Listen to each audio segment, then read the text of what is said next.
ಅಕಸ್ಮಾತ್ ನಿಮ್ಮ ಮಗಳೇನಾದರೂ ಪ್ರೀತಿಯಲ್ಲಿ ಬಿದ್ದಿದ್ರೆ ಆ ಹುಡುಗನಿಗೆ ಫೋನ್ ಮಾಡೋದು, ಹೆದರಿಸೋದು, ಬಿಡಿಸೋದು ತಕ್ಷಣ ಮಾಡೋಕ್ಕೆ ಹೋಗ್ಬೇಡಿ.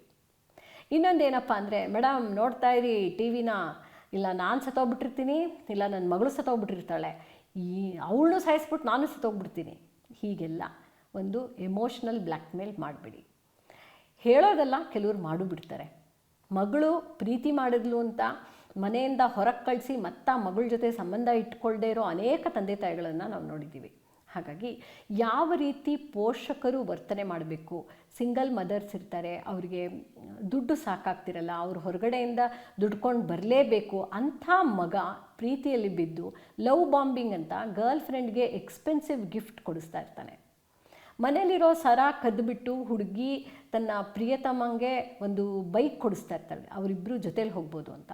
ಮನೇಲಿದ್ದಿದ್ದ ಸರ ಎಲ್ಲಿ ಹೋಯ್ತು ಅಂತ ನೀವು ಕೆಲಸದವ್ರ ಮೇಲೆ ಅಪನಂಬಿಕೆ ಪಡ್ತೀರಾ, ಕದ್ದಿರೋಳು ನಿಮ್ಮ ಮಗಳೇ ಆಗಿರ್ತಾಳೆ. ಇದನ್ನು ಯಾರು ಕೌನ್ಸಿಲಿಂಗಿಗೆ ಕರ್ಕೊಂಬಂದು ಈ ಒಂದು ಸಲ ಕರ್ಕೊಂಡು ಬಂದು ನಾವೇನೋ ಒಂದು ಬುದ್ಧಿ ಮಾತು ಹೇಳ್ತೀವಿ, ಮಾರ್ಗದರ್ಶನ ಕೊಡ್ತೀವಿ, ಅಥವಾ ಹಿಂಗೆ ಮಾಡಬೇಡ ಅಂತ ಹೇಳ್ತೀವಿ, ಅವಳನ್ನ ಅರ್ಥ ಮಾಡ್ಕೋತೀವಿ, ಏನು ಮಾಡಿದ್ರೂ ಇದನ್ನು ಬಿಡಿಸೋಕ್ಕಾಗಲ್ಲ.